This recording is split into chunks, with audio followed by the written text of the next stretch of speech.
खुशखबरी खुशखबरी खुशखबरी सिंध जी सकाफ़त के उजागर करण ऐं सिंध वासियन के तफरीह मुहैया करण लाइ साईं नूरपीर शाह जो सालियानो अरिड़हों उर्स मुबारक हर साल जियां हिन साल बि जनवरी महीने में मल्हायो वेंदो। तारीख़ 11, 12, 13 ऐं 14 जनवरी 2024 मेले जो इनेकाद कयो वियो आहे।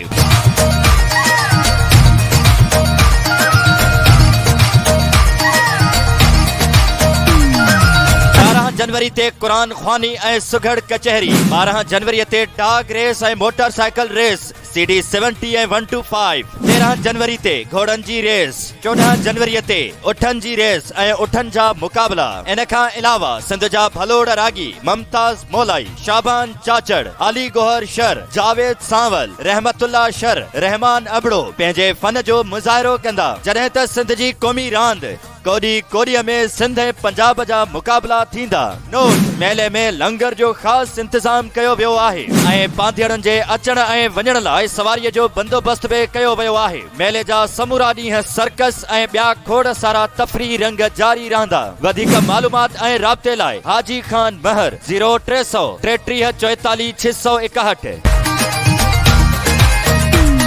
अचण जो हंधु दरगाह साईं नूरपीर शाह नज़द खेंजू बंगलो, ॾहर की।